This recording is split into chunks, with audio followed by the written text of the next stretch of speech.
Bolsonaristas tentaram realizar ataques contra refinarias e categoria petroleira se mobilizou contra a ameaça golpista e divulgaram um manifesto em favor da democracia. Para comentar essa tentativa de ataque e a mobilização da categoria, é que vamos falar agora com o David Bacelar, que é coordenador geral da Federação Única dos Petroleiros, a FUP. David, um prazer falar contigo aqui no Revista Brasil TVT. Boa noite, David.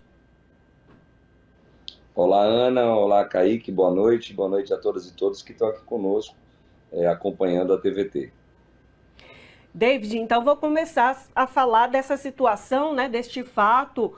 Se você pudesse explicar às pessoas que nos acompanham pela TVT e pela Rádio Brasil Atual o que foi essa tentativa e como foi essa rápida mobilização da categoria em se colocar contra essa ameaça das refinarias, né?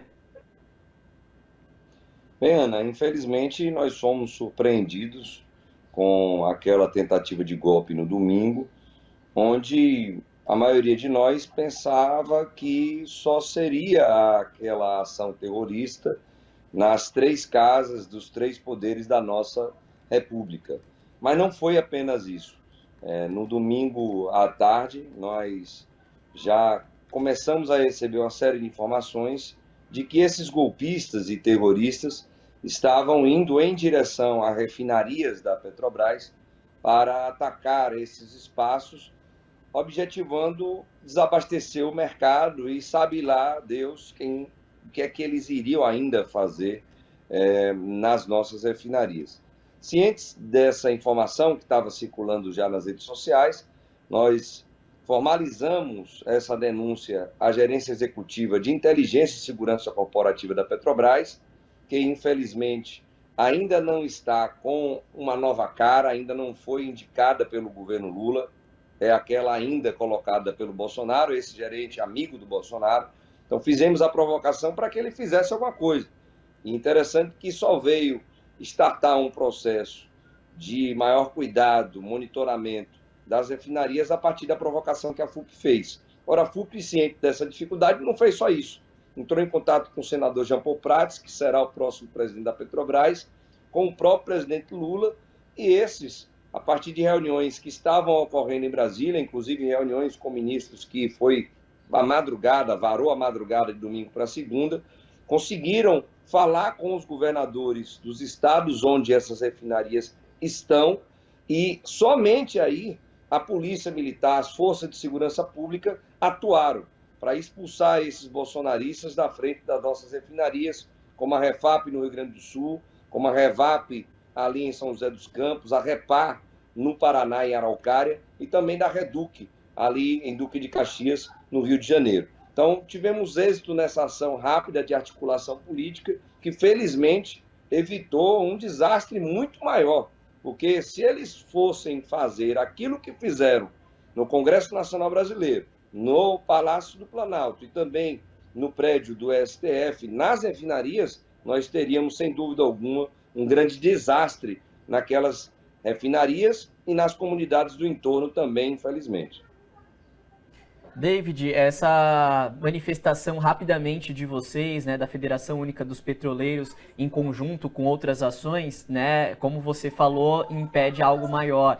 E aí eu queria que você colocasse qual o risco, por exemplo, se isso acontecesse, como fracassaram nesta semana, mas ainda vocês estão atentos, obviamente, diante de novas ameaças feitas por bolsonaristas, mas vai ao encontro também de ações, né, do poder público, logo que vocês alertaram sobre esses ataques, por exemplo, no Rio de Janeiro, em Duque de Caxias, que o governador, né, reforçou também o aparato policial junto ali com vocês, com o apoio do prefeito do Rio também, Eduardo Paes, enfim, e ações, por exemplo, do judiciário de não impedir o vai e vem, né, de carros, enfim, e das pessoas, dos veículos, para não impedir esse abastecimento do combustível, né, nas refinarias. Queria que você comentasse sobre isso.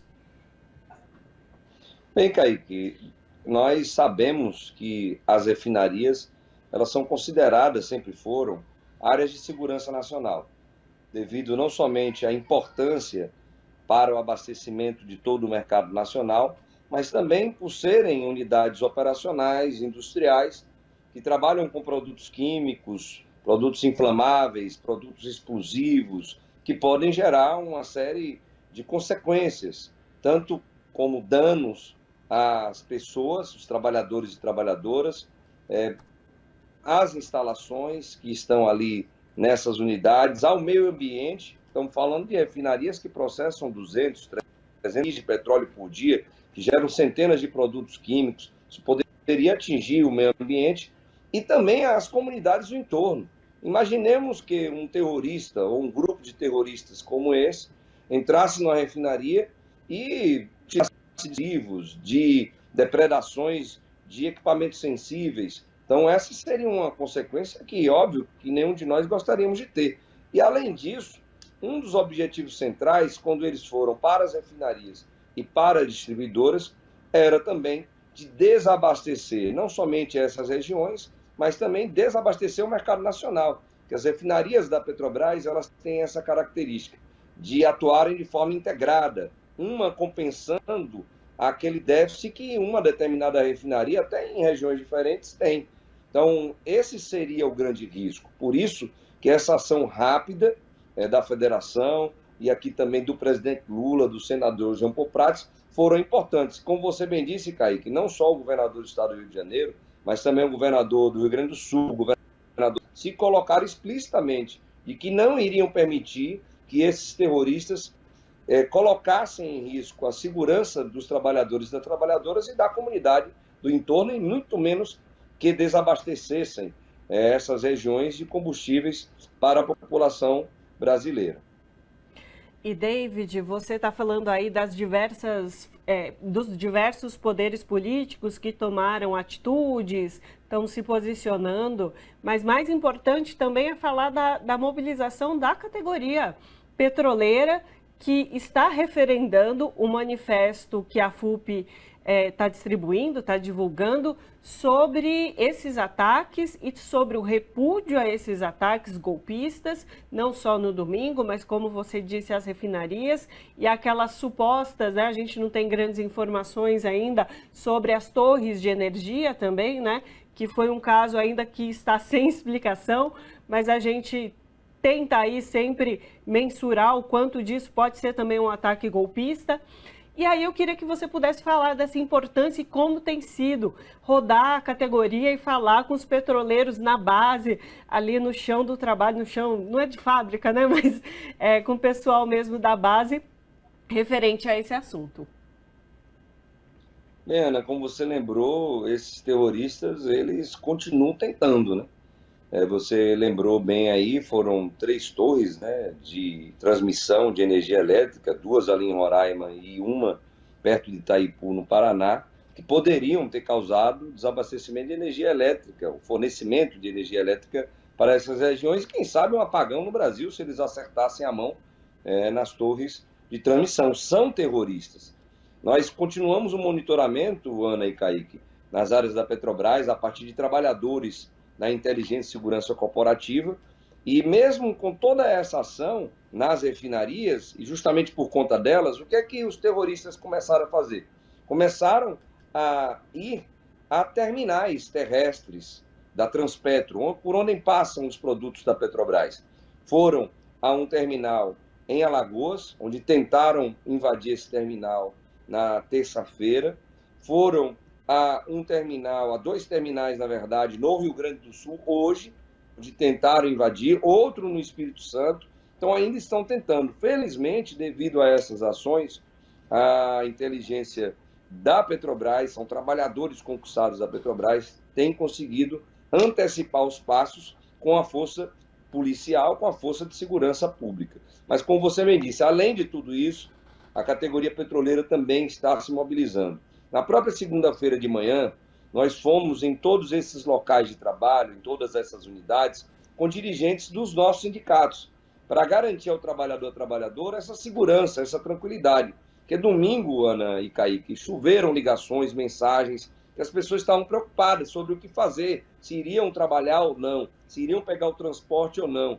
Então elas recebemos as pessoas na segunda-feira e na própria segunda-feira, em reunião da FUP com seus sindicatos de forma ampliada, tinham 70 dirigentes presentes nessa reunião, nós aprovamos esse ato na quarta-feira em defesa da democracia, onde iniciamos, como você bem lembrou, a aprovação de um manifesto público em defesa da democracia. Isso não apenas elaborado por dirigentes sindicais, não apenas aprovado por dirigentes sindicais, mas sim aprovado na base, como você bem colocou, no chão da fábrica, com os trabalhadores e trabalhadoras entendendo a importância de um posicionamento público nesse momento, entendendo a importância de nós sinalizarmos que a defesa da nossa frágil, da nossa incipiente democracia é de suma importância nesse momento conjuntural.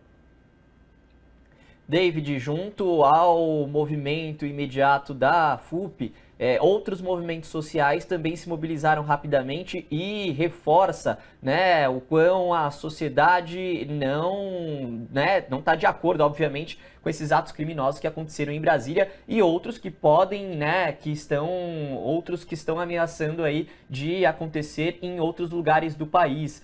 Queria que você comentasse também sobre os atos em favor da democracia que aconteceram na segunda-feira em diversas cidades do nosso Brasil.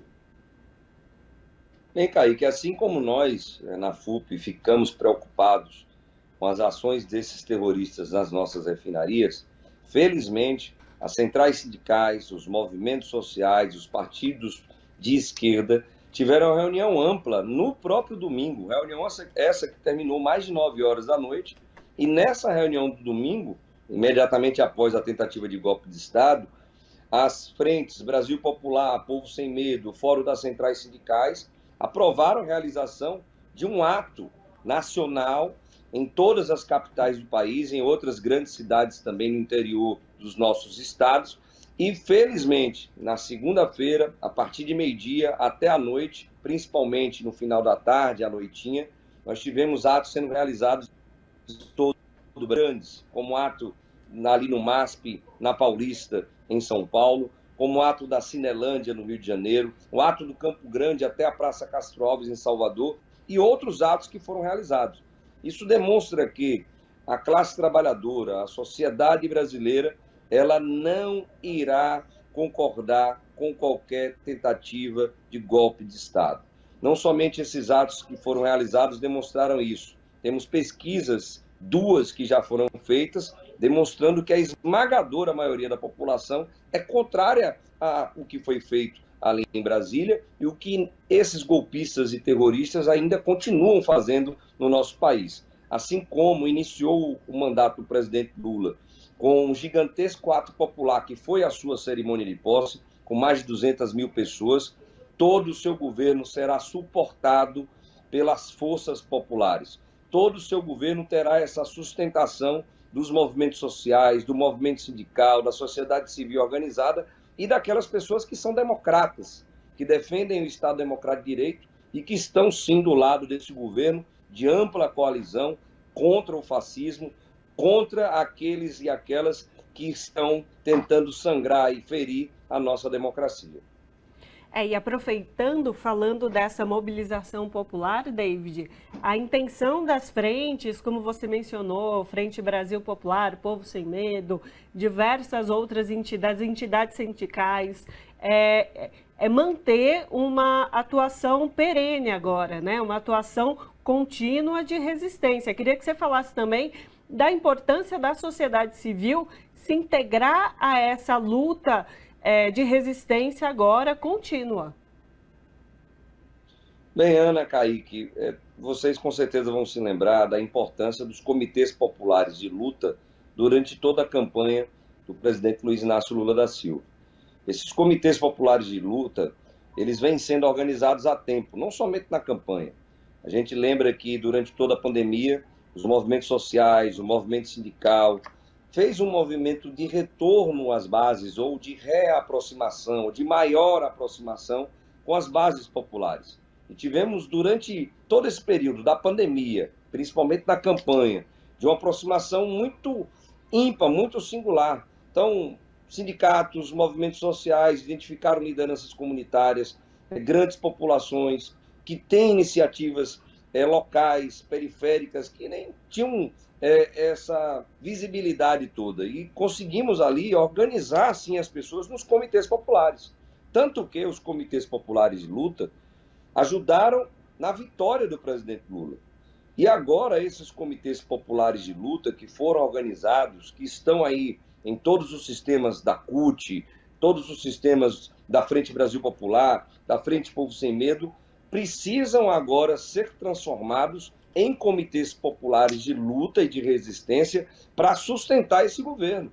Mas não somente sustentar o governo no sentido pleno da sua palavra, Ana e Kaique, também de pressionar o governo à esquerda para que o programa de governo do presidente Lula ele possa ser colocado em prática. Sabemos que é um governo de ampla coalizão, 16 partidos políticos, por tabela, um governo em plena disputa. E iremos disputar isso, obviamente, com toda a responsabilidade devida, mas com essa participação popular, com grandes movimentos de massa e principalmente com o povo na rua. É assim que o Lula vai governar, é assim que ele tem conversado, o nosso presidente Lula, com todos os movimentos, com todas as entidades sindicais, devido às ameaças que ainda temos, infelizmente, dessa onda fascista, que não morreu com o resultado das eleições, a gente viu, e que precisa ser derrotada. Precisa ser derrotada com a força popular e com a força brasileira, que vai precisar dar punições exemplares para aqueles líderes que financiaram, que organizaram, que planejaram esses atos terroristas e golpistas aqui no Brasil. E será, David, será graças a essa atuação toda que a gente falou aqui, está tratando no programa de hoje. Obrigado pela participação, David Bacilar, coordenador-geral da Federação Única dos Petroleiros. Eu que agradeço aqui a oportunidade, Kaique, Ana, de estar aqui compartilhando algumas informações com os trabalhadores e trabalhadoras e com vocês, parabenizar esse trabalho da TVT, que foi muito importante durante todos esses 7 anos de sofrimento que nós tivemos e que continuará sendo importante no processo de redemocratização da mídia aqui no Brasil, que é um dos pontos que está ali dentro do programa do presidente Luiz Inácio Lula da Silva. Um forte abraço a todas e todos. Um abraço. A gente que agradece. Abraço.